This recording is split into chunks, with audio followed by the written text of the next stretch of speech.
ramenons nos pensées à l'obéissance de Christ. Nous chassons les ténèbres, nous chassons les distractions, l'envoûtement sous toutes ses formes au nom de Jésus-Christ. Laisse que le Saint-Esprit de Dieu travaille pendant ces moments, qu'il nous communique la vie, la puissance, la grâce, dans les noms de Jésus-Christ de Nazareth. Seigneur Jésus-Christ, nous avons besoin de toi.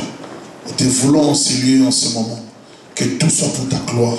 Au nom de Jésus-Christ de Nazareth, nous avons ainsi prié. Gloire.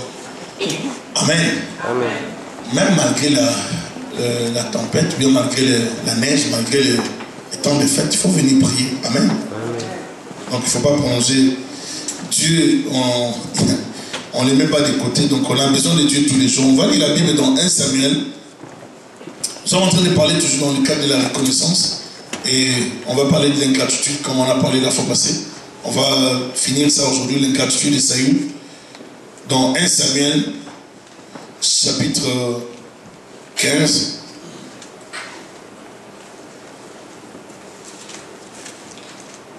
« 1 Samuel, chapitre 15. »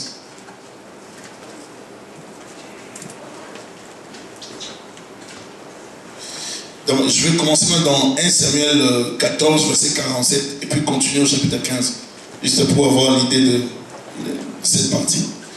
Après que Saül eut pris possession de la royauté sur Israël, il fit de tous côtés la guerre à tous ses ennemis, et Moab aux enfants d'Ammon, à Édom au roi des Tsoba et aux Philistins. Et partout où il s'est tourné, il était vainqueur. La Bible dit, et partout où il s'est tourné, il était vainqueur. Il manifesta sa force, bâtit Amalek et délivra Israël de la main de ceux qui les pillaient. Les fils de Saül étaient Jonathan, Jishvi et Malkishua. Ces deux filles s'appelaient l'aînée Merab et la plus jeune Michal. Les noms de la femme de Saül étaient Achinoam, fille d'Achimat. Le nom du chef de son armée était Abner, fils de Ner, oncle de Saül. Kis, père de Saül, et Ner, père d'Abner, étaient fils d'Abiel. Pendant toute la vie de Saül, il y eut une guerre acharnée contre les Philistins. Et dès que Saül apercevait quelques hommes forts plutôt, effaillants, il les prenait à son service. Chapitre 15, verset 1er. Samuel dit à Saül, c'est moi que l'Éternel a envoyé pour toindre roi sur son peuple, sur Israël. Écoute donc ce que dit l'Éternel. Ainsi parle l'Éternel des armées. Je me souviens de ce qu'Amalek fit à Israël lorsqu'il lui ferma le chemin à sa sortie d'Égypte. Va maintenant, frappe Amalek et dévoue par interdit tout ce qui lui appartient. Tu ne l'épargneras point et tu feras mourir hommes et femmes, enfants et nourrissons, bœufs et brebis, chameaux et ânes. Saül convoqua le peuple et en fit la revue à Télaïm. Il y avait 200 000 hommes de pied et 10 000 hommes de Juda. Saül marcha jusqu'à la ville d'Amalek et mit une embuscade dans la vallée. Il dit aux Kéniens, allez retirez-vous, sortez du milieu d'Amalek afin que je ne vous fasse pas périr avec lui, car vous avez eu de la bonté pour tous les enfants d'Israël lorsqu'ils montèrent d'Égypte. Et les Kéniens se retirèrent du milieu d'Amalek. Saül bâtit Amalek depuis Avila jusqu'au Shur, qui est en face de l'Égypte. Il prit vivant Agag, roi d'Amalek, et il dévoua par interdit tout le peuple en le passant au fil de l'épée. Mais Saül et le peuple épargnèrent Agag et les meilleurs brebis, le meilleur bœuf, le meilleur bête de la seconde portée, les agneaux gras et tous ceux qu'il y avait de bons. Ils ne voulurent pas les dévouer par interdit. Ils dévouèrent seulement tout ce qui était méprisable et chétif. L'Éternel adressa la parole à Samuel et lui dit, je me réponds d'avoir établi Saül pour moi, car il se détourne de moi et il n'observe point mes paroles. Samuel fut irrité et il cria à l'Éternel toute la nuit. Il cria à l'Éternel toute la nuit. Il se leva le bon matin pour aller au devant de Saül et on vint lui dire, Saül est allé à Carmel et voici il s'est érigé un monument. Puis il s'en est retourné et passant plus loin, il est descendu à Gilgal. Samuel se rendit auprès de Saül et Saül dit, sois béni de l'Éternel. J'ai observé la parole de l'Éternel. Samuel dit, qu'est-ce donc que ce bêlement de brebis qui parvient à mes oreilles et ces mugissements de bœufs que j'entends? Saül répondit, ils les ont amenés de chez les Amalécites parce que le peuple a épargné le meilleur brebis et le meilleur bœuf, afin de les sacrifier à l'Éternel ton Dieu. Et le reste, nous l'avons dévoué par interdit. Samuel dit à Saül, arrête, je te déclare ce que l'Éternel m'a dit cette nuit. Et Saül lui dit, parle. Samuel dit, lorsque tu étais petit à tes yeux, n'es-tu pas devenu le chef des tribus d'Israël? Et l'Éternel ne t'a-t-il pas oint pour que tu sois roi sur Israël? L'Éternel t'avait fait partir en disant, va et dévoue par interdit ces pécheurs, les Amalécites. Tu leur feras la guerre jusqu'à ce que tu les aies exterminés. Pourquoi n'as-tu pas écouté la voix de l'Éternel? Pourquoi t'es-tu jeté sur le butin et as-tu fait ce qui est mal aux yeux de l'Éternel? Saül répondit à Saül, j'ai bien écouté la voix de l'Éternel et j'ai suivi les chemins par lesquels m'a envoyé l'Éternel. J'ai amené Agag, roi d'Amalek, et j'ai dévoué par interdit les Amalécites.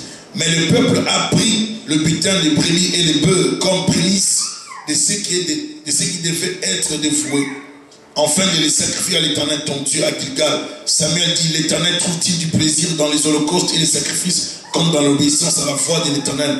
Voici l'obéissance vaut mieux que le sacrifice, et l'observation de sa parole vaut mieux que la graisse des béliers. Car la désobéissance est aussi coupable que la divination, et la résistance ne l'est pas moins que l'idolâtrie et les théraphim. Puisque tu as rejeté la parole de l'Éternel, il te rejette aussi comme roi. Amen. En lisant ces textes, je sais que vous avez déjà entendu des prédications et vous avez peut-être déjà lu ces textes.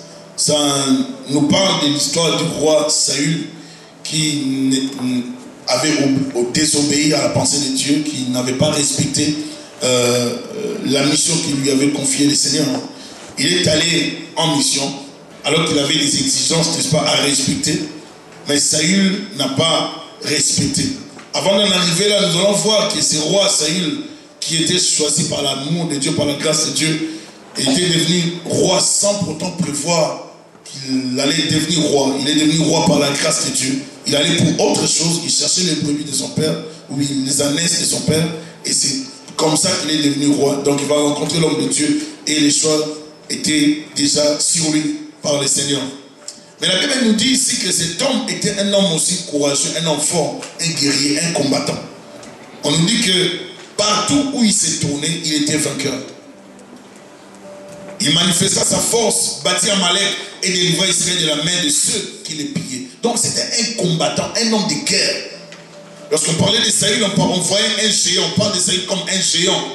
Dans la présentation de Samuel, on dit de lui que c'était un géant, un homme costaud, un robuste, un homme musclé, un homme de taille qui faisait peur, un guerrier, un homme de guerre.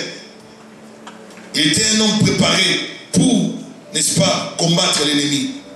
Pendant toute la vie de Saül, il y eut une guerre acharnée contre les Philistins. Et dès que Saül apercevait quelques hommes forts et vaillants, il les prenait à son service. Il combattait les Philistins, tous les ennemis d'Israël. Saül ne les laissait pas tranquilles.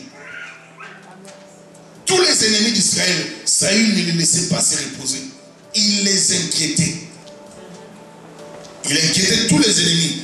En l'occurrence, les Philistins, parce que c'était les hommes, c'est les pilleurs d'Israël. Ils venaient pour piller Israël pendant un long moment. Vous allez voir ça même dans le livre des Juges.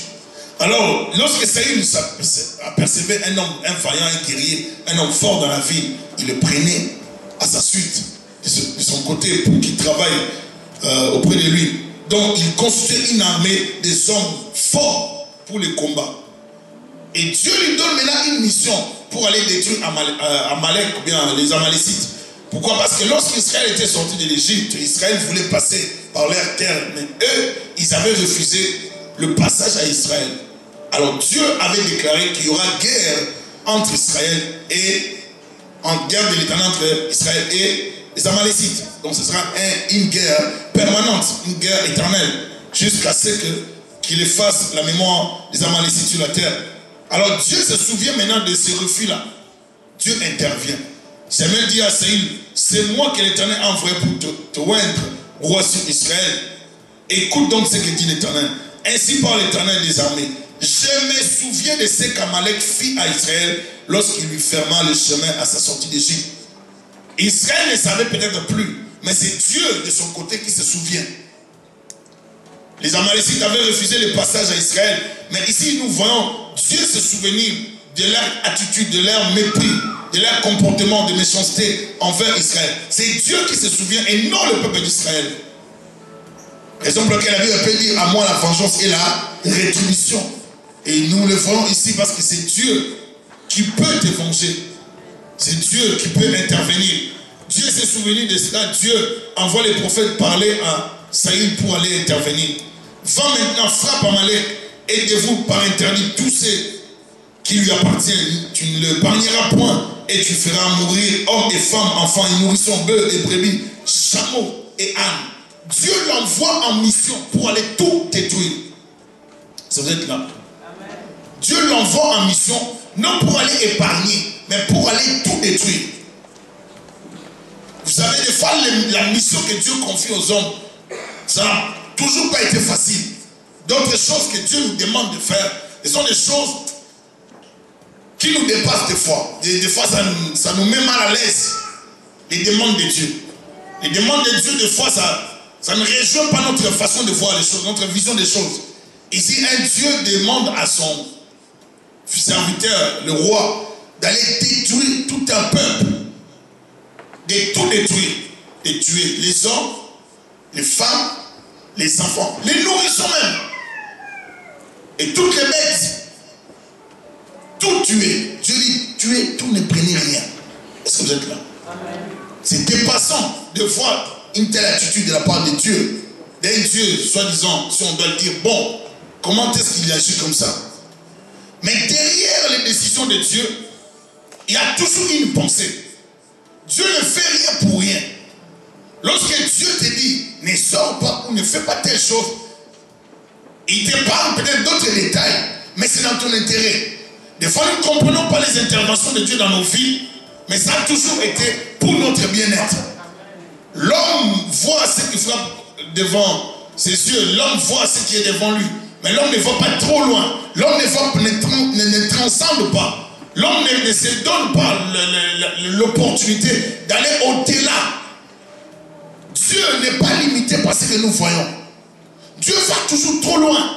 Et il voit déjà ta vie dans 5 ans, dans 10 ans, dans 15 ans. Il te parle de ce qui va t'arriver dans 5 ans. Il te dit, fais ça aujourd'hui. Il te demande une action aujourd'hui prophétique, par exemple. Gêne pendant 3 jours pour ta famille. Tu peux bouder même. Je viens de gêner pendant 40 jours. Mais Dieu te dit, gêne maintenant pendant 3 jours. Parce que peut-être les 40 jours que tu veux les faire, c'était les 40 jours charnels. Parce que c'est lui qui apprécie, c'est pas toi, c'est Dieu. C'est lui qui juge, n'est-ce pas, le cœur. Nos actions, nos actes que nous posons, c'est Dieu. Alors Dieu te dit, fais 3 jours de prière. Si tu es un homme, une femme obéissante, ou bien un homme obéissant, tu vas obéir à l'ordre de Dieu et tu vas commencer la prière.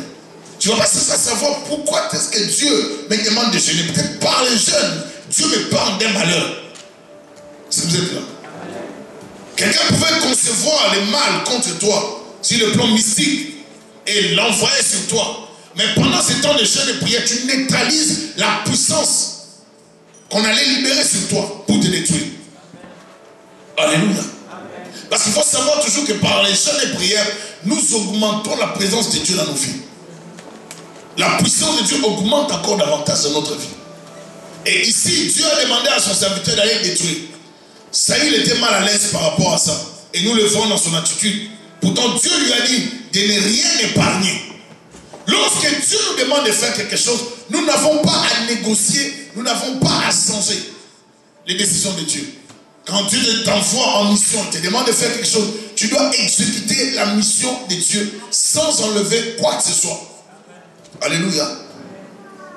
L'obéissance vaut mieux que le sacrifice. Dieu ne tient pas toujours compte de nos offres, de nos dons, des sacrifices que nous lui apportons. Ce que Dieu considère le plus, c'est l'obéissance de ses enfants. Samuel était en tort, il avait péché devant l'Éternel. Et il méritait la sanction de la part de Dieu.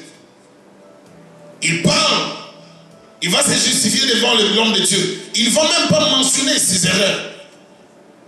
Des fois, l'homme, vous allez voir des gens en tant qu'humains, nous nous présentons toujours bien devant les autres parce que nous voulons donner une bonne image. Mais Dieu sait ce que nous avons posé comme action. Amen. Dieu voit le cœur de Saül. Il voit qu'il n'a pas obéi. Dieu voit qu'il n'a pas obéi. L'ingratitude. L'ingratitude, c'est cette attitude de refus de reconnaître les bonnes choses. De reconnaître, n'est-ce pas, les bienfaits de Dieu. L'ingrat, c'est celui qui refuse de dire merci à Dieu. Celui qui refuse, qui croit qu'il mérite tout, qui ne se sent pas redevable envers l'Éternel. Et je vais vous donner cet exemple. Dans un tribunal, on peut juger des gens. On juge une personne, un suspect. Cette personne, normalement, est coupable, n'est-ce pas, d'après tout ce qui pèse sur son dossier, c'est vrai. Mais il doit y avoir un avocat de la personne, du coupable, et puis le juge qui sera là pour apprécier tout simplement du jury. Mais s'il n'y a pas des éléments, des alibis, s'il n'y en a pas pour les éléments d'accusation, s'il n'y a pas de preuves, on peut avoir une pensée de la vérité. Si la personne a tué, a volé, a fait telle ou telle autre chose. Mais si on ne sait pas prouver, c'est là, on va dire de cette personne qu'elle est non coupable. La personne sera acquittée. Vous le savez, non? Et le juge va trancher, va dire, il faut m'amener des preuves. Je ne peux pas condamner quelqu'un sans des preuves. N'est-ce pas vrai? Maintenant, on déclare cette personne non coupable. Non parce que la personne n'a pas fait le mal, mais parce qu'il n'y a pas de preuves. Alléluia. Mais Dieu a autant de preuves sur toi. Dès que nous sommes là. Dieu a des preuves. S'il regarde ta vie, s'il regarde ma vie, il regarde les preuves que j'ai sur toi. Mais je te déclare non coupable. Amen. Je pouvais te condamner. Mais il se présente avec des preuves. Il dit, je mets ça de côté. Amen. Tu es non coupable. Amen. Et je te justifie maintenant. Amen. Alléluia. Nous ne méritons pas tout ce que Dieu nous accorde. Amen. Nous en bénéficions par la grâce. Amen. Mais nous oublions, lorsque nous commençons à en jouir, nous pensons que nous le méritions déjà. Des fois, Dieu nous accorde des choses. Nous arrivons, nous atteignons des positions. Nos vies changent. Et nous pensons qu'on les méritait. Tout vient par la grâce. Saül a atteint la royauté par la grâce. Même lorsqu'on ne parlait pas de la notion de la grâce dans cette période, la grâce de Dieu s'est fait voir sur plusieurs personnes. Amen. Nous vivons la grâce, bien-aimés. Tu ne méritais peut-être pas que Dieu t'accorde telle ou telle chose. Mais Dieu t'a fait grâce. Dans Romains chapitre 5, je vais lire. Romains 5. Je vais lire ces passages pour soutenir la pensée. Romains 5. La Bible dit, étant donc justifiés par la foi, nous avons la paix avec Dieu par notre Seigneur Jésus-Christ, à qui nous devons d'avoir eu par la foi accès à cette grâce par laquelle nous demeurons fermes et nous nous glorifions dans l'espérance de la gloire de Dieu. Bien plus, nous nous glorifions même des afflictions, sachant que l'affliction produit la persévérance et la persévérance la victoire dans l'épreuve, et cette victoire l'espérance. Or l'espérance ne tombe point parce que l'amour de Dieu est répandu dans nos cœurs par le Saint-Esprit qui nous a été donné. Car lorsque nous étions encore sans force, Christ, au temps marqué, est mort pour des impies. Alléluia. À peine mourrait-on pour un juste. Quelqu'un peut-être mourrait pour un homme de bien. Mais Dieu prouve son amour envers nous. Parce que lorsque nous étions encore des pécheurs, Christ est mort pour nous. Alléluia. Bien, mais Dieu nous a témoigné l'amour. Nous méritons pas la grâce de Dieu. Mais il donne cette grâce. Tout ce qu'il fait, il donne parce qu'il nous aime. Mais est-ce que nous lui demandons la reconnaissance? Dieu nous a choisis en Christ et nous bénéficions de toutes choses par la grâce, par la bonté de Dieu, par la faveur divine, par l'amour de Dieu. Tous ceux qui sont choisis par Dieu bénéficient de sa bonté sans tenir compte de leur faiblesse. Dieu ne tient pas compte. Quand Dieu choisissait Saül, il savait que Saül avait des défauts. Dieu savait que Saül avait des limites. Lorsque Dieu faisait le choix de Saül, il savait que Saül était faillible. Il savait qu'il était corruptible. Malgré son état de pécheur, mais Dieu l'avait choisi. Le problème, ce n'est pas seulement dans les actions, mais le problème, c'est dans l'attitude du cœur. Est-ce que je parle à quelqu'un? Ce qui fait que plusieurs personnes s'écartent de la bénédiction de Dieu, ce n'est pas leurs actes, mais des fois, c'est l'attitude de leur cœur. Parce que la Bible dit Dieu sonde d'abord le cœur et le rein.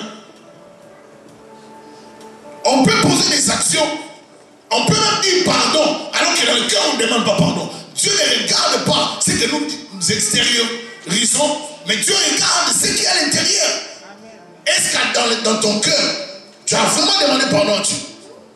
Est-ce que tu t'es vraiment repenti dans le cœur? Saül, c'était un homme d'apparence. C'était un homme qui aimait soigner l'apparence. Il aimait soigner l'aspect extérieur. Mais à l'intérieur, c'était un malade.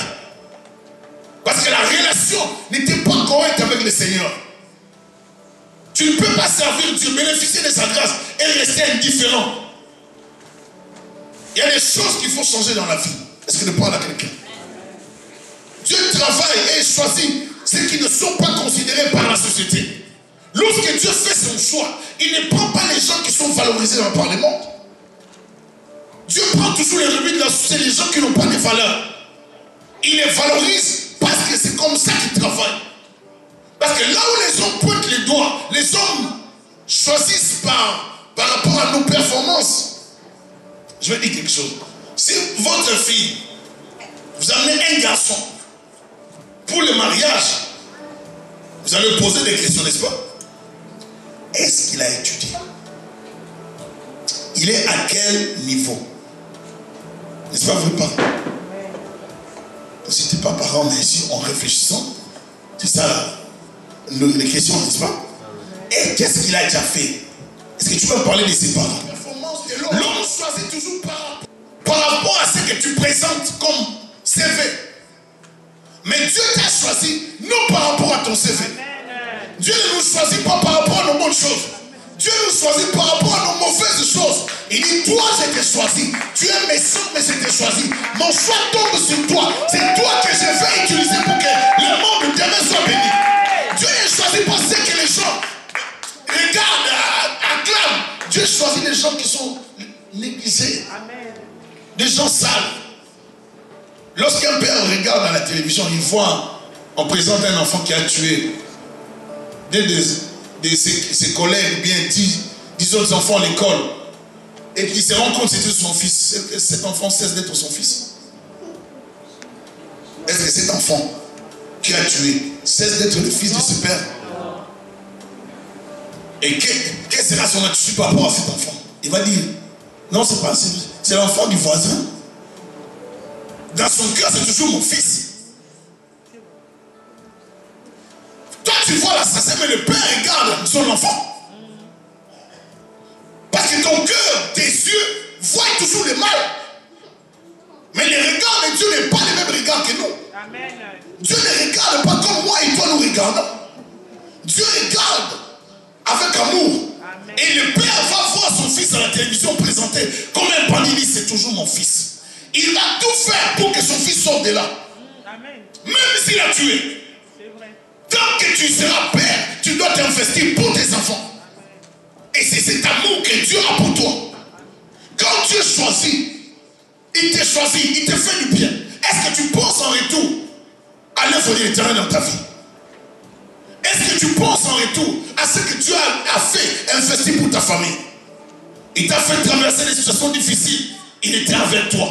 Tu as traversé le désert. Dieu était toujours avec toi. Alors que la manne ne tombait plus, Dieu a envoyé les cailles. Alors que tu as traversé des moments difficiles, Dieu a envoyé un rocher pour t'arroser. Dieu t'a assisté même dans ton désert. Dieu nous assiste toujours dans tout ce que nous traversons. Est-ce que nous pouvons être reconnaissants envers lui?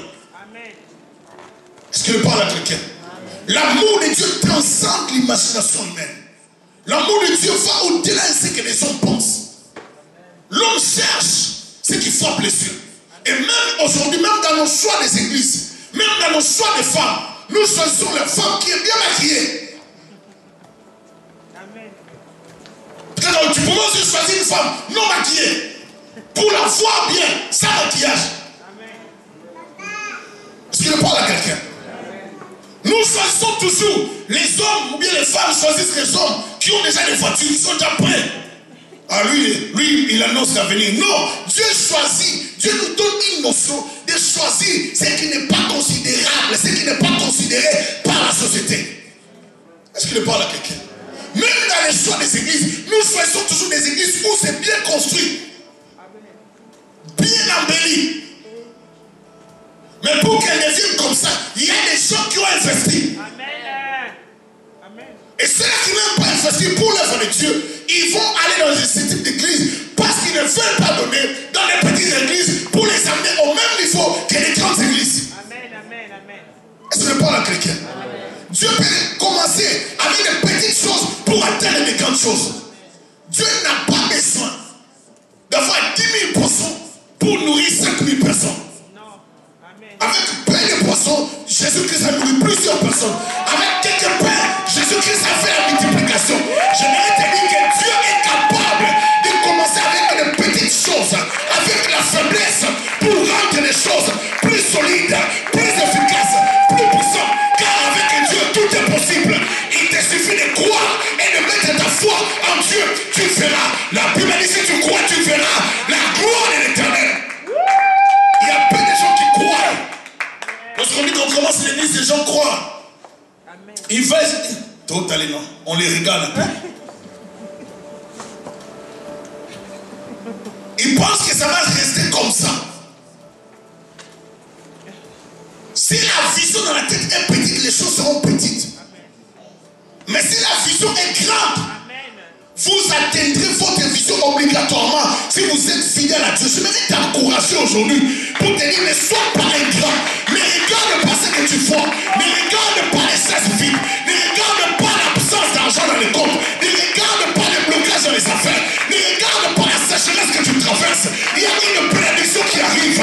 Le jour que Dieu va libérer la pluie, ça sera une pluie bouillante qui va changer ta vie.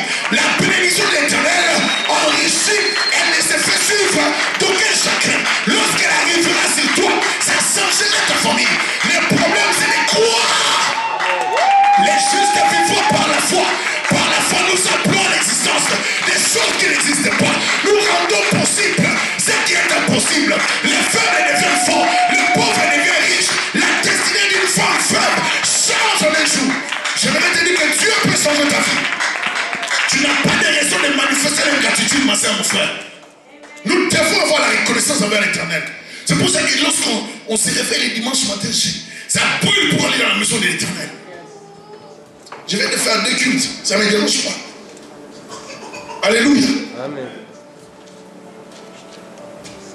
Quand tu aimes Dieu, tu passes chercher l'Éternel. Saül a considéré plus ses intérêts que l'intérêt de Dieu. Les regards du monde sur toi ne changent pas les bons regards d'amour de Dieu sur toi. Dieu t'aime et il t'a choisi, alors sois fidèle à Dieu. Même si les hommes te regardent avec des rêves, Dieu ne change pas son regard sur toi. Amen.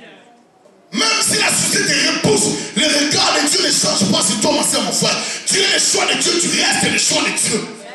Si c'est toi qui es destiné à la royauté, tu seras destiné à la royauté. Le problème, c'est la fidélité, l'intégrité, l'obéissance à la pensée de Dieu. Alléluia. Saül marcha jusqu'à la ville d'Amalek. Il mit une embuscade dans la ville, dans la vallée. Verset 7.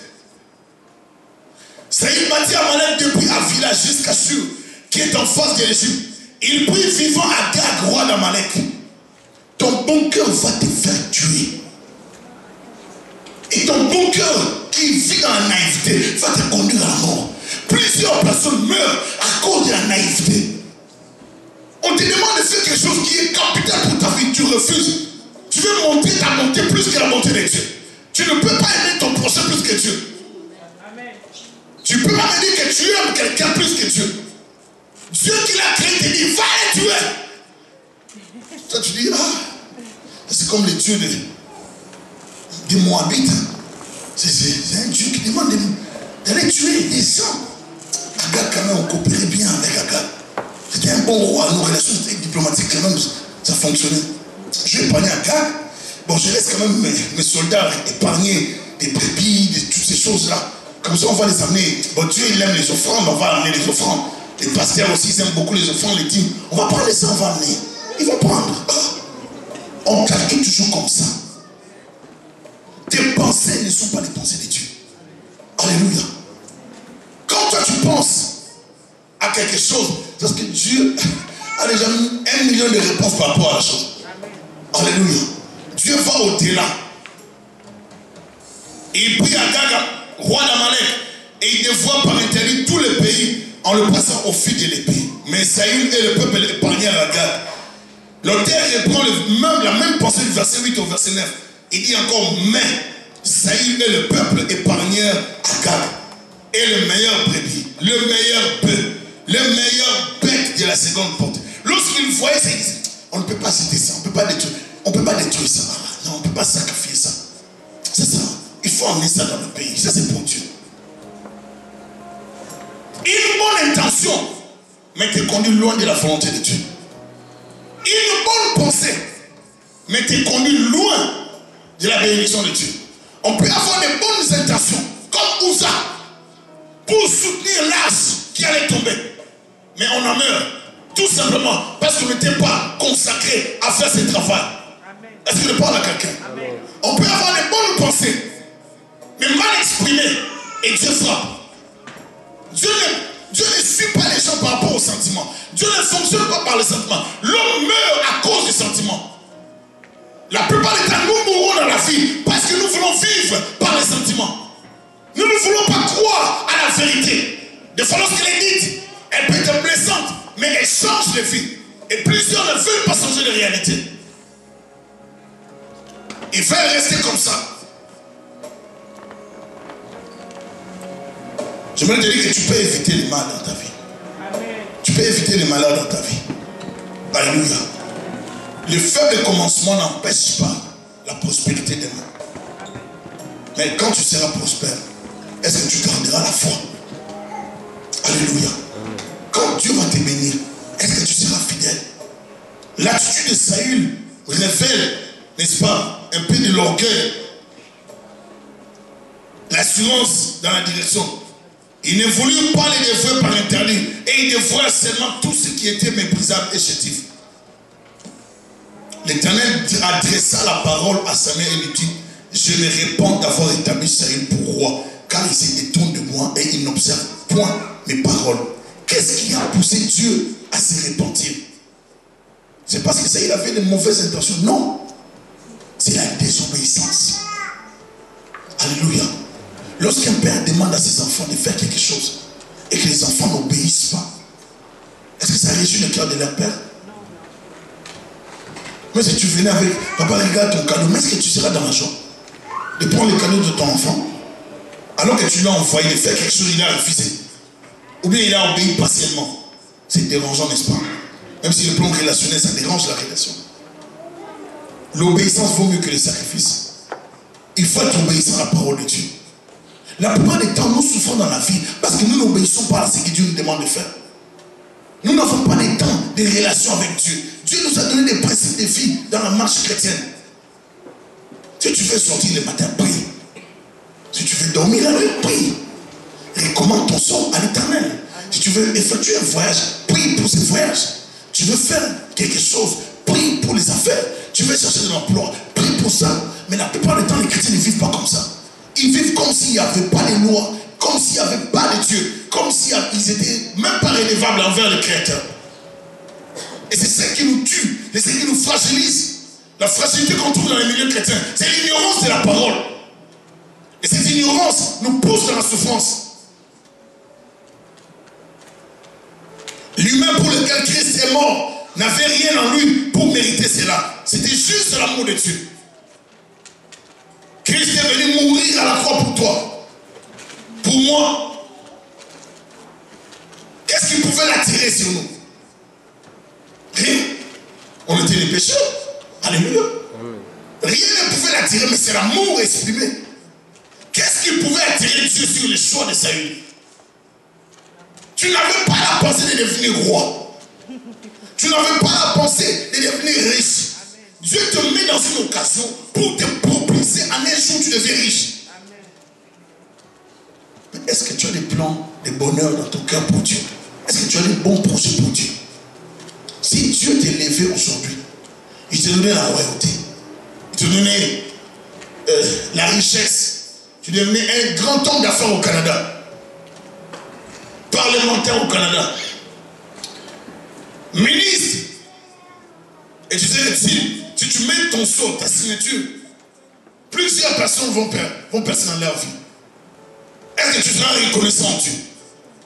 Est-ce que tu peux descendre en tant que ministre, aller dans les églises pour prier? Mais tu vas regarder la classe. Je suis ministre. Vous me voyez, moi, ministre, descendre et aller dans vos églises. Et parce que vous savez, toujours la richesse change l'attitude. Vous avez toujours dit ça. Mais ça change l'attitude et la voix. Lorsqu'on a l'argent, ça change toute l'attitude extérieure et même la voix. C'est vrai. On peut parler des fois, même si on sait que les personnes ne comprennent pas, on parle tout doucement. Parce qu'ils ont besoin de toi. C'est la vérité. On tu vas faire ça. Ils n'ont pas compris. Parce que des fois, l'argent met les gens dans des positions d'orgueil. Vous ne pouvez pas imaginer. Ils s'efforcent parce que c'est comme si l'argent les pousse à devenir orgueilleux. Ça pourtant c'est forcé. Donc l'argent n'est pas un bon maître. La plupart du temps, lorsqu'on a l'argent, on devient orgueilleux, même sans se rendre compte. Et l'attitude, la voix, tout change. Est-ce que tu peux encore descendre dans des églises comme ça? Tu viens, tu te mets là. Ben, tu vas chercher qu'on change de place. Les chaises là, on va t'acheter une chaise spéciale dans l'église. Dieu fait l'humilité. Même lorsque tu seras béni, reste humble. Même quand tu vas vivre dans la gloire, reste humble. Qui pouvait savoir que la fin de Kadhafi allait être comme ça? Qui pouvait savoir que la fin de notre président Mobutu allait être comme ça? Qui pouvait savoir que la fin de Kabila le Père allait être comme ça? Des fois nous ne savons pas notre fin. Lorsque nous voyons la richesse, quand tu vois la prospérité devant toi, tu ne sais pas ce qui t'attend demain. Quand tu vois la richesse devant toi, la joie, tu penses tout contrôler. Et même les gens qui règnent par-ci par-là dans le monde, ils pensent tout contrôler, mais ils ne contrôlent pas toutes choses. Tu ne contrôles pas ton lendemain. Même si une armée de soldats campe autour de toi, tu ne sécurises pas le lendemain. Celui qui contrôle le lendemain, c'est Dieu. Un jour, il y avait un roi Hérode qui était assis et on pouvait le traiter comme un Dieu.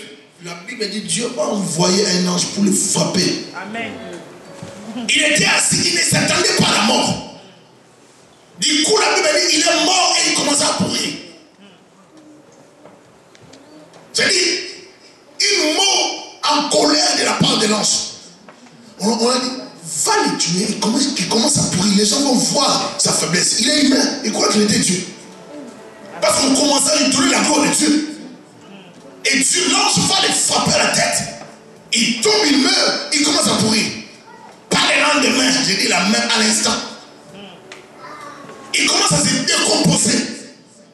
C'est pourquoi Dieu a montré la fragilité humaine.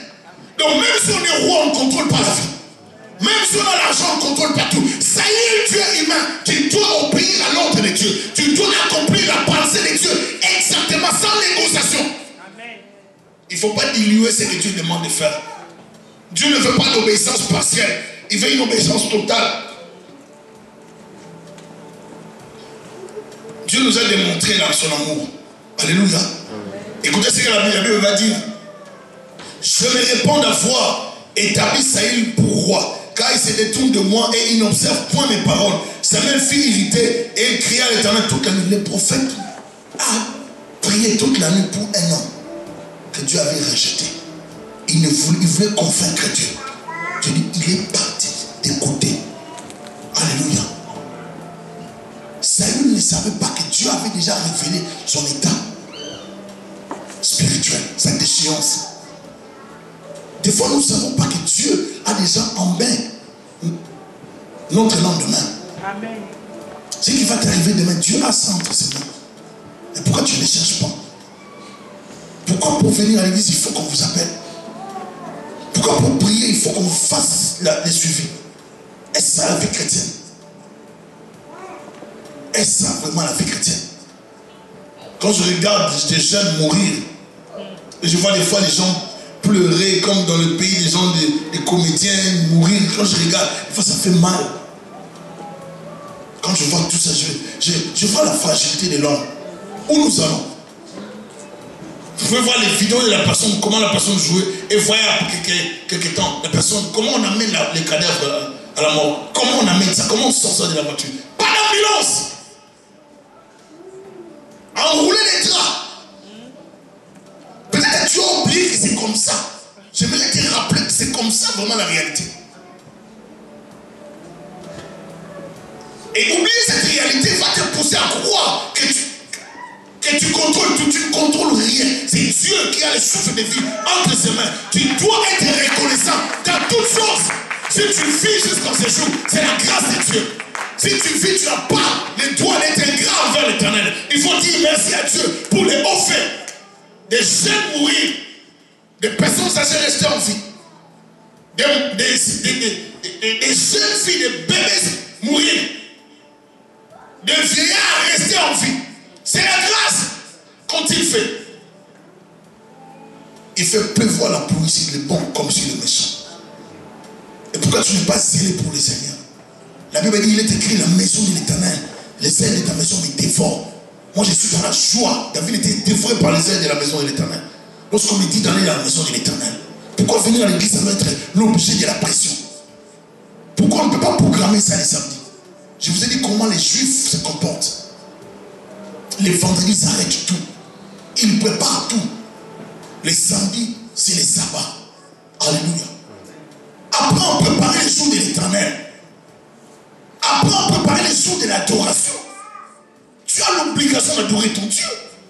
Ne viens pas seulement écouter la parole. Il faut adorer Dieu. Il faut dire les paroles de reconnaissance envers le Seigneur. L'adoration, c'est la reconnaissance. Je sais que je n'ai pas d'autre Dieu que toi. Je vais te dire merci Seigneur. Tu mérites tout. Alléluia. Alors que Saül croyait diriger, Dieu l'avait déjà rejeté. Il s'éleva les bons matins pour aller au-devant de Saül. Et on vint lui dire, Saül est allé à Carmel. Et voici, il s'est érigé un monument. Puis il s'en est retourné et passant plus loin, il est descendu de Gilgal. Écoutez l'attitude de certaines personnes. Après la victoire, il dit maintenant, quand on dit non, on peut pas ressentir. C'est-à-dire, vous allez sentir. Vous allez voir après la victoire. Après la victoire, qu'est-ce qu'il fait? Il dit, érigez-moi un monument. D'après les mots hébreux utilisés ici, on suppose que c'était en forme d'une main. Un monument pour symboliser sa victoire. Sa main puissante. J'ai remporté la victoire. Moi je suis Saül. Érigez-moi un monument rapidement à mon honneur. Parce qu'il vient de tuer les Amalécites. Je suis un homme fort. Après ta victoire, quelle est ton attitude? Est-ce que tu donnes la victoire à Dieu ou bien tu donnes la victoire à Satan? Après ta victoire, si la maladie, si le diable, si tout ce qui t'arrive, si tous tes problèmes, quelle est ton attitude de cœur? Saül a érigé un monument. Érigez-moi un monument. On va voir. C'est Thierry qui vient de faire ça. Un monument comme ça, quand tout le monde va passer. C'est la victoire d'Étienne. Frère Étienne, vraiment, c'est lui qui a fait ça. Mais tu veux que les gens t'acclament. Au lieu que les gens acclament Dieu, tu veux que les gens t'acclament. C'est ça le but du monument. Il voulait recevoir la gloire au lieu de la donner à Dieu. Il voulait recevoir l'honneur au lieu de donner l'honneur à l'Éternel. Pourtant, il n'a pas obéi parfaitement à l'ordre de Dieu. Les hommes t'acclament. Est-ce que tu as respecté la pensée de Dieu? On est dirigeant, mais est-ce qu'on a respecté scrupuleusement ce que la parole décrit ou demande de faire? On est conducteur spirituel. Est-ce qu'on a respecté la parole de Dieu pour conduire les gens? Ou bien on veut seulement bâtir une image. On veut seulement que les gens nous appellent révérends. On veut que les gens nous considèrent. Mais est-ce que nous craignons Dieu? Est-ce qu'il y a une relation avec Dieu? Est-ce qu'il y a la vie de Dieu en nous? Est-ce qu'il y a la crainte de l'Éternel? Les noms, la taille de l'église, ça ne change rien, bien aimé. Le problème, c'est la relation avec Jésus-Christ. Est-ce que vous voyez Dieu aller chercher Saül dans la richesse? Dieu descend là où il y a les gens inutiles. Il va chercher un seul David pour remplacer ses rois. Ou dans la bergerie, au milieu de la puanteur, de la saleté, il pouvait sentir, mais c'est toi qui es choisi. Est-ce que je parle à quelqu'un? Les jours que le choix de Dieu tombera sur toi, peu importe ton état, peu importe ton niveau, peu importe ton degré d'études, peu importe tes compétences et incompétences, si Dieu t'a choisi, c'est toi ou pas, c'est toi le choix de Dieu. Que ce choix ne te trompe pas non plus. Reste fidèle. Alléluia. Précipiter directement pour aller bâtir un monument. Comme ça, les hommes vont le voir. Samuel s'est rendu auprès de lui. Et Saül lui dit, sois béni. Écoutez. Il dit au prophète, sois béni. J'ai observé la parole de l'Éternel. Ah! Il dit, prophète, sois béni. Dieu te bénisse. Des fois, nous disons, Dieu te bénisse. Mais dans les cœurs, beaucoup de mensonges. Beaucoup de mauvais. Dieu te bénisse. Est-ce que vraiment c'est Dieu te bénisse? Mais je te maudis. Mais c'est ça. Il vient de mentir. Il vient de se méconduire. Il voit les prophètes au lieu d'avouer directement et reconnaître et de se repentir. Parce que je vous ai dit tout à l'heure, le problème ce n'est pas les actions que nous posons. Le problème c'est l'attitude du cœur. Un cœur repentant, c'est ce cœur qui bénéficiera de l'amour de Dieu, de la grâce de Dieu. Saül devait se repentir directement à la vie de l'homme de Dieu. Au lieu de se repentir, il commence à s'attribuer la gloire. Il dit d'abord, sois béni de l'Éternel. J'ai observé la parole de l'Éternel. D'après toi, tu as observé. Mais d'après l'appréciation de Dieu, tu n'as pas observé. Attends, le jugement va tomber maintenant. Alléluia. Qu'est-ce donc? On lui pose la question par le prophète. Quels sont ces bêlements de brebis qui parviennent à mes oreilles? Est-ce le mugissement de peu que j'entends? Il va répondre. Lui qui a dit qu'il a tout accompli, il a observé la pensée de Dieu. Ça, il répondit, ils les ont amenés de chez les Amalécites parce que le peuple a épargné les meilleurs brebis et les meilleurs bœufs afin de les sacrifier à l'Éternel ton Dieu. Et le reste, nous l'avons dévoué par l'Éternel. Écoutez, ça c'est toujours la même attitude que nous avons vue dans Genèse. Est-ce que vous êtes là? Quand l'homme a péché avec la femme, l'homme endosse la responsabilité à la femme. Vous voyez ça? C'est la même attitude de l'homme. Il pêche parce qu'on ne juge pas les subalternes sans passer par le chef. Alléluia. C'est lui qui était le représentant d'Israël, le numéro 1, le chef. Il s'est méconduit. Il dit le peuple. Donc en fait, il se met à l'écart. Il devait donner l'ordre pour que le peuple ne puisse pas amener les brebis. Et le peuple, il n'a pas donné, il n'est pas intervenu. Il a laissé faire. Il n'a pas intervenu, il n'a rien fait. Alors il dit, c'est le peuple qui les a amenés. À chaque fois que Dieu nous juge, la plupart du temps, nous endossons la responsabilité à d'autres personnes. C'est-à-dire, non, moi je ne voulais pas faire ça, mais c'est parce que l'autre m'avait... Vraiment, tu connais mon cœur. Moi, lorsqu'on confesse un péché, on dit, Seigneur, j'ai reconnu un mal. Je reconnais mon péché. Pardonne-moi. Alléluia. Dans la confession, on ne se justifie pas. On reconnaît le mal. Quand tu confesses un mal, ne te justifie pas devant Dieu. Parce que Dieu connaît les intentions profondes de ton cœur. Dieu connaît tout ce que tu as eu à faire. Ça ne sert à rien de te justifier. On vient se repentir devant Dieu. On regrette le mal. On dit à Dieu, Seigneur, je te demande pardon. Aide-moi, Seigneur. Je me laisse changer les vies. Alléluia. C'est ça l'attitude qu'on devrait avoir en tant qu'enfant de Dieu. Samuel dit à Saül, arrête, je te déclarerai ce que l'Éternel m'a dit cette nuit. Et Saül lui dit, parle. Écoutez verset 17. Lorsque tu étais petit à tes yeux, n'es-tu pas devenu le chef des tribus d'Israël? Et l'Éternel ne t'a-t-il pas loin pour que tu sois roi sur Israël? Aujourd'hui, nous allons lire, vous allez lire ça avec les preuves dans 1 Samuel chapitre 9, verset 21, la Bible dit ceci. Écoutez ce que le Seigneur vient de dire là par Samuel. Saül lui-même l'avait dit. 1 Samuel 9, 21, la Bible dit, Saül répondit, ne suis-je pas benjamite de l'une des plus petites tribus d'Israël, et ma famille n'est-elle pas la moindre de toutes les familles de la tribu de Benjamin? Pourquoi donc me parles-tu de la sorte? Donc il ne se considérait pas, il se voyait petit à ses propres yeux lorsqu'on l'avait choisi. Maintenant là, il s'est comporté comme un roi. Maintenant le prophète le ramène à la raison, ramène le roi à la raison. Il dit, lorsque tu étais petit à tes propres yeux, toi, lorsque tu n'étais rien, alléluia, n'es-tu pas devenu le chef de tribu d'Israël? Et l'Éternel ne t'a-t-il pas au loin pour que tu sois roi sur Israël? Comment tu peux agir comme ça? Lorsque tu n'étais rien, lorsque tu n'avais pas d'argent, tu ne venais pas servir l'Éternel. Maintenant que l'Éternel t'a donné 3 entreprises, 2 entreprises, tu n'as plus le temps pour Dieu. Lorsque tu n'étais pas marié, tu ne priais pas pour que Dieu te donne un mari, une femme. Maintenant que tu es marié, tu es dans le repos de Dieu. Tu es dans les sabbats de Dieu, année sabbatique. Maintenant que tu es marié, tu es dans la paix, dans la prospérité. Quand Dieu nous bénit, nous devons retourner toujours vers Dieu. Il te bénit, tu respectes sa pensée. Il te bénit, tu retournes toujours vers lui. Raison pour laquelle vous allez voir, même Christ, lorsqu'il est venu au monde, ses parents l'ont emmené à Dieu. Parce que tout ce que Dieu donne est appelé à retourner vers Dieu. Amen. Alléluia. Amen. Dieu te bénit, retourne vers Dieu pour lui dire merci. Raison pour laquelle lorsqu'on parle même de la pensée des dîmes, des offrandes, comme je l'ai dit le jeudi ici, les dîmes et les offrandes ne doivent pas se donner dans les contextes de la loi ou de la peur. C'est toujours dans les contextes de la gratitude ou de la reconnaissance. Dieu a fait tellement pour moi. Lorsque tu n'avais pas de travail, tu priais, Dieu, donne-moi le travail. Donne-moi. Quand Dieu donne le travail, tu dis non, c'est ma force, c'est mon intelligence qui m'a donné ce travail.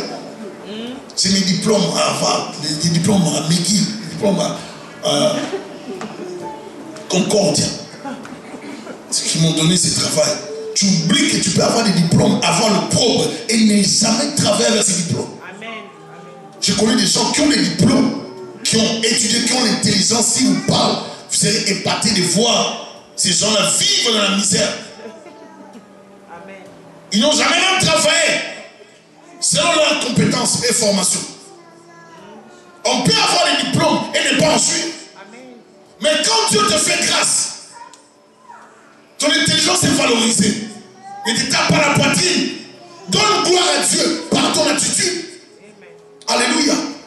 Il faut toujours avoir le temps pour Dieu. Même si tu es prospère, même si tu as les beaux enfants, les enfants les plus beaux du monde, sache que Dieu avait pris aussi les enfants de Job. Ne pense pas parce que tu contrôles tout, ou bien parce que tu as l'argent, parce que tu as beaucoup d'argent dans les comptes, que tu contrôles toutes choses. Les jours que la mort avait frappé dans la maison de Job, ils ne s'attendaient même pas à ça. La Bible a dit que ses enfants se réunissaient pour se réjouir. Mais comme Job, c'était un homme préventif, qu'est-ce qu'il faisait? Il faisait tout le temps des sacrifices pour ses enfants. Il se disait, peut-être ils ont péché, j'ai fait les sacrifices pour eux, pour expier leurs péchés. Mais malgré ça, Dieu va tuer, va permettre que la mort frappe dans la famille de Job. Il va tout perdre. L'écart de sa femme d'abord, il perd ses serviteurs, tout ce qu'il avait comme richesse, même les enfants. Nous pouvons tout perdre. Tu viens sans argent sur la terre, tu retourneras dans la tombe sans argent. Amen. Est-ce que je parle à quelqu'un? Raison pour laquelle vous allez voir maintenant les gens sur YouTube. Nous faisons des enterrements où on met des gens, on enterre les gens comme dans des salons, avec des lits, des fauteuils, la télévision. On dit peut-être le soir il va se réveiller. Satanique! Amen.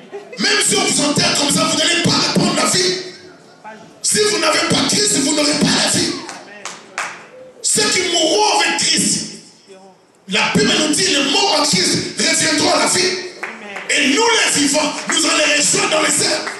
C'est pour ça que les justes vivent par la foi. Que je sois vivant, que je sois mort, je mourrai avec Christ, je vivrai avec Christ, je servirai mon Dieu en tout temps. Et sa louange sera toujours dans ma bouche. Mon âme bénit l'Éternel et n'oublie aucun de ses bienfaits. Ça me pousse à dire merci à Dieu à tout moment. Quand je marche dans la vallée de l'ombre de la mort, je ne crains aucun malheur, car ta houlette et ton bâton me rassurent, mon Dieu, mon roi. Tu me protèges à gauche et à droite. Mon âme bénit l'Éternel. Quand je vis, je ne sais pas qui sont ceux-là qui possèdent ma mort. Qui tombe à côté, qui met dans ma droite. Je ne serai jamais éternel de mes yeux. Dieu permettra que je voie la rétribution de l'Éternel. Mon âme bénit l'Éternel. Je dois bénir Dieu pour la protection. Même s'il n'a pas capot autour de moi, je serai malgré cela plein de confiance. Mon âme bénit l'Éternel. Des fois, il te permet de travailler avec des sorciers, des fétichistes, des occultistes. Mais il te dit dans les versets bibliques, il te dit domine au milieu de tes adversaires. Mon âme bénit l'Éternel qui me donne l'autorité. Et les hommes, ma tête se lève au-dessus de mes ennemis. Amen. Tu vis avec des gens, mais c'est toi qui domines. Tu as la présence de Dieu. Quand tu parles avec des gens, des fois il y a des choses que Dieu bloque, c'est pour notre bonheur. Il ne permet pas d'autres choses. Pour le moment, c'est pour ton bien. Mais le temps arrivera. Amen. Alléluia. Si dans ton attitude de Saül tu avais échoué, je te donne la possibilité de reprendre l'attitude de David.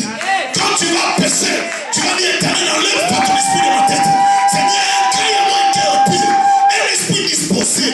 Prie en moi, change-moi, lave-moi avec les autres. Seigneur, change mon cœur. Si tu as le cœur de David, sache-le que demain, il aura une progéniture, une descendance et une alliance davidique qui va assurer la royauté pour l'avenir. Je vais dire à quelqu'un de quitter la dimension de Saül et d'entrer dans la dimension de David. Parce que David avait conclu l'alliance avec Dieu. Dieu changera sa vie. Et Dieu va lui dire, sur ton trône David, il y aura toujours un roi. Dieu te bénisse. Il y aura toujours un roi. C'est-à-dire, à cause de ton attitude, je mettais toujours quelqu'un sur la royauté pour toi. Parce que tu as posé des actions dignes. Il a péché, mais il a demandé pardon. Il a péché, mais il était prêt à se repentir, à reconnaître son malaise. Et quand tu pèches, tu te réponds devant Dieu. Ce qui tue les enfants de Dieu, c'est la négligence et la repentance. Quand tu pèches, est-ce que tu demandes pardon à Dieu? Quand tu pèches, est-ce que Dieu est prêt à abandonner? Est-ce que Dieu est prêt à changer ta vie? Quand tu pèches, est-ce que Dieu est prêt à dire Seigneur, pardonne-moi? Il a péché.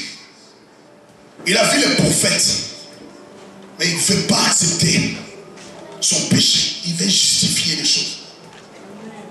C'est comme ça que les sorciers travaillent. Est-ce que vous êtes là?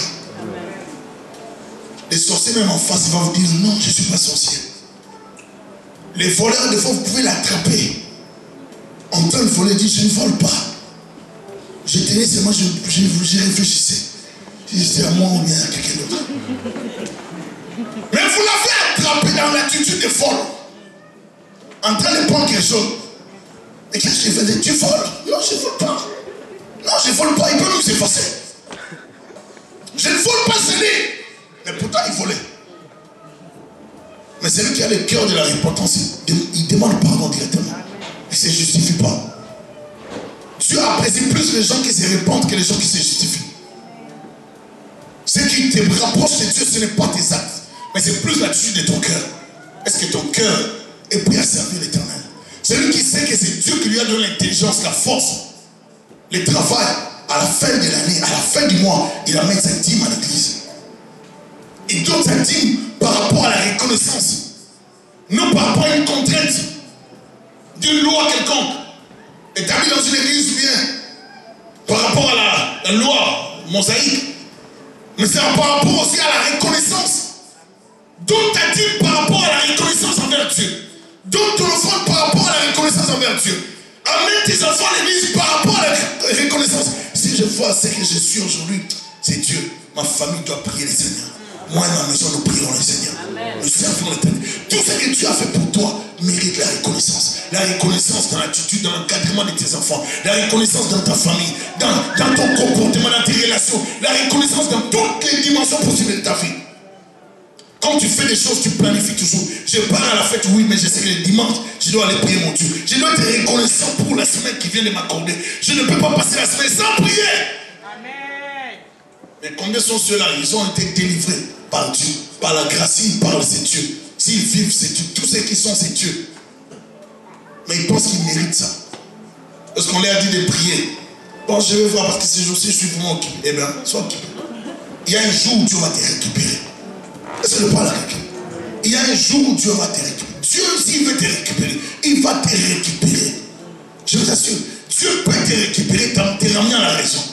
C'est aujourd'hui le jour de la repentance, le jour du changement. Ce qui va changer ta vie, ce n'est pas l'incrédulité, mais c'est la repentance. Amen. Alléluia. On va conclure. Écoutez ce que l'Éternel va dire. L'Éternel t'avait fait partir en disant, va aidez-vous par interdire ces pécheurs. Les Amalécites, tu leur feras la guerre jusqu'à ce que tu les aies exterminés. Pourquoi n'as-tu pas écouté la voix de l'Éternel? Pourquoi t'es-tu jeté sur le butin et as-tu fait ce qui est mal aux yeux de l'Éternel? Saül répondit à Samuel, j'ai bien écouté la voix de l'Éternel. Ils sont tête dans la justification. Et j'ai suivi les chemins par lesquels m'envoyait l'Éternel. J'ai amené Agag. Écoutez, les jeux, hein, c'est 4 jeux que j'ai relevés ici.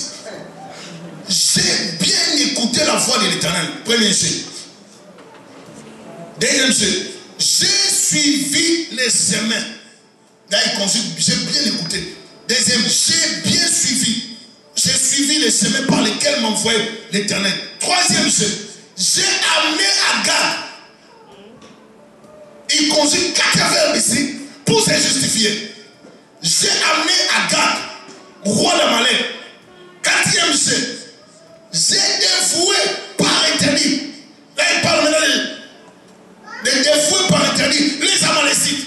4 verbes conjugués pour se justifier. Il y a des gens qui savent se défendre. Tu ne parles à quelqu'un. Et Saül nous le prouve ici. Il s'est bien défendu. Mais c'est la bombe qu'il attendait. Mais le peuple a pris, écoutez ce qu'il dit. Il jette toujours sur le peuple. 4 verbes conjugués pour lui-même. Et dès qu'il finit, maintenant il jette sur le peuple. Mais le peuple a pris le butin de brebis et le bœuf comme les prémices de ce qui devait être dévoué afin de les sacrifier à l'Éternel, ton Dieu, à Gilgal. Dieu attendait en Israël les prémices. Les prémices. C'est les premiers salaires, la première récolte, ainsi de suite, vous savez. Et ces prémices, on donnait toujours à l'Éternel. C'est-à-dire, quand je travaille, je récolte, je fais l'agriculture, la première récolte, je ramène ça à l'Éternel comme les prémices, pour que le Seigneur bénisse ce que je vais faire après. Alléluia. Et dans certaines familles, même ici, en Afrique, les premiers salaires de leurs enfants vont soit au village, vont aux oncles, ainsi de suite, des choses comme ça. Et des fois, ça va vers des gens qui sont assis sur la sorcellerie, vous le savez. Il y a des fois, on envoie mon premier salaire, je vais envoyer ça. C'est un oncle qui est de que tu n'as peut-être jamais vu. Mais comme c'est une loi familiale, il doit bouffer ça. Et dès qu'il bouffe ça, toi aussi, tu es bloqué. Mais Dieu, dans la parole, parle des prémices qu'on doit emmener envers l'Éternel. Mais ici, le contexte dans lequel nous trouvons les prémices, c'est un contexte. Ils sont allés en mission, ils ont emmené ces brebis, ce bœuf, comme prémisse à l'Éternel. Mais c'était dans quel contexte? De la désobéissance. Est-ce que Dieu va prendre ça? Est-ce que Dieu va prendre? Est-ce que Dieu a besoin de ton argent pour être riche? Tout ce que tu es, c'est Dieu. Tout ce que tu seras demain, c'est Dieu. Tu ne peux pas dire que c'est ta force, que ta main, c'est ton intelligence qui te procure tous ces biens. Samuel dit, l'Éternel trouve-t-il du plaisir dans les holocaustes et les sacrifices, comme dans l'obéissance à la voix de l'Éternel? Voici l'obéissance vaut mieux que les sacrifices et l'observation de sa parole vaut mieux que la graisse des béliers. Ma soeur, mon frère, on est à la fin. Je vais vous dire, vous devez consacrer vos vies à l'Éternel. Si Dieu a de la valeur pour vous, vous devez le mettre à la première place. Alléluia. L'observation de la parole vaut mieux que le sacrifice. Tu peux amener $1 million à l'église, mais si ta vie ne change pas, tu vas en faire pareil.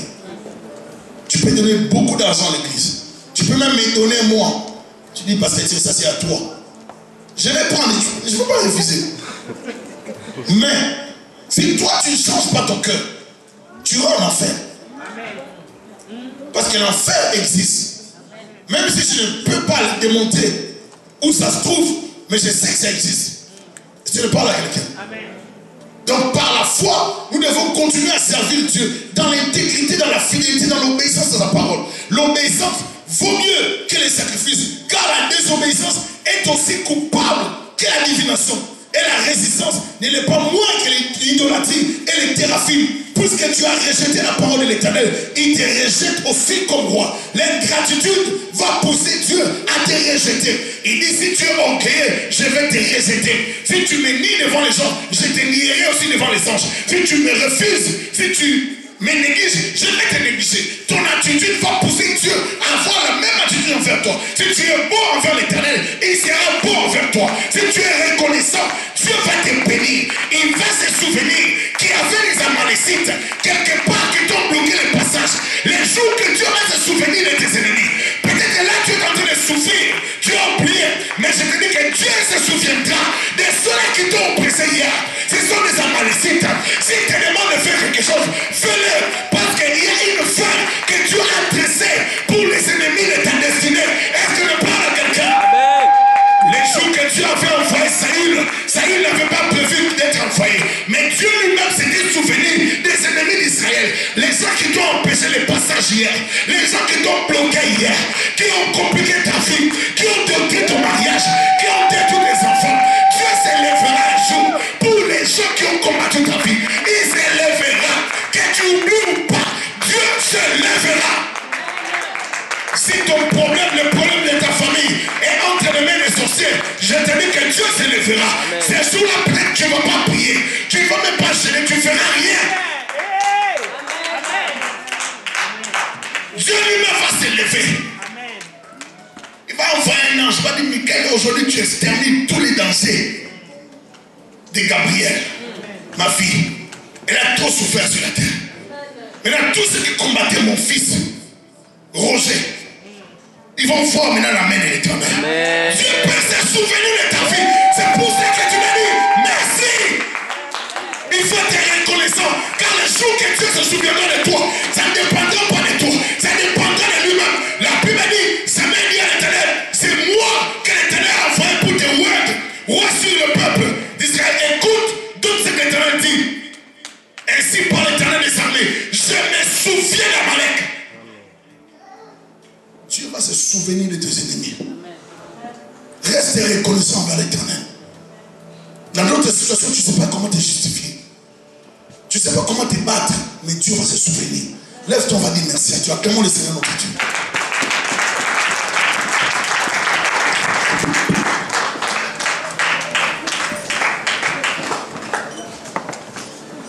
J'aimerais que nous puissions prier. Nous avons nos yeux fermés devant l'Éternel. Si tu as à dire à Dieu, parle à Dieu. Dis à Dieu, Seigneur, pardonne-moi. Là où j'ai failli, donne-moi la grâce. Donne-moi la force. Change mon cœur, change mon âme. Seigneur, j'ai besoin de toi. Souviens-toi de moi. Prions le Seigneur, s'il vous plaît. Étends ta main sur nous, Jésus. Merci, Seigneur, pour ta grâce, ta gloire. Merci, Seigneur, pour ta grâce et ton esprit dans nos vies. Merci pour ta bonté, ta miséricorde, tu m'as servi, mon frère.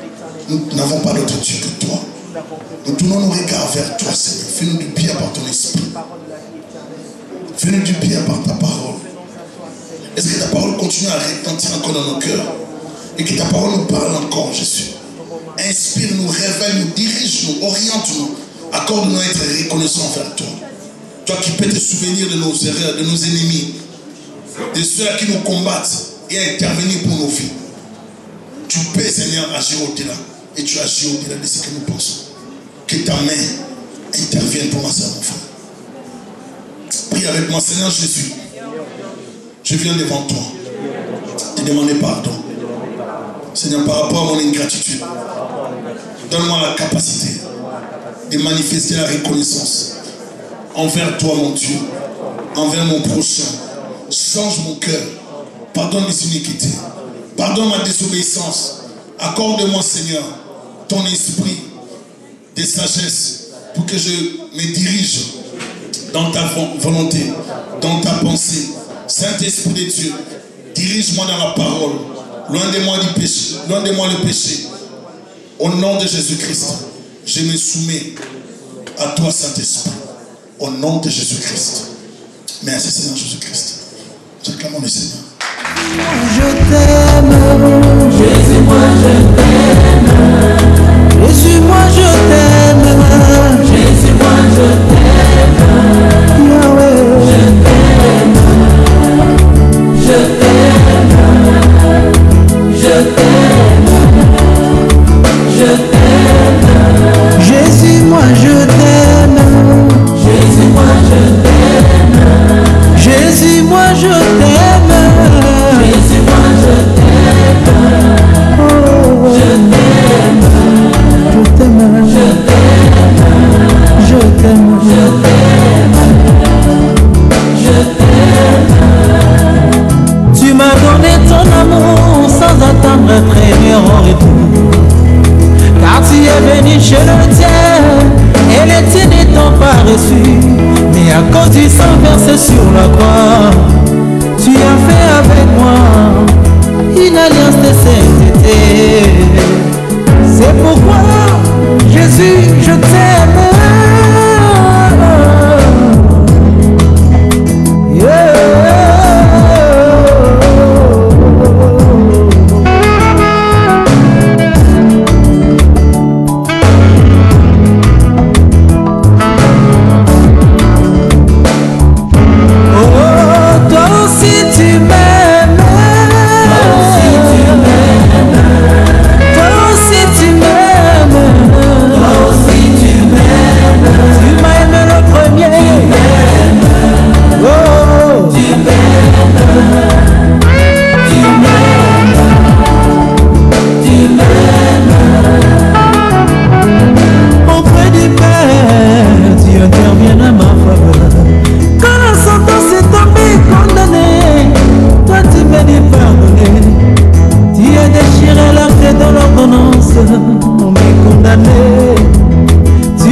moto nani wa kuliko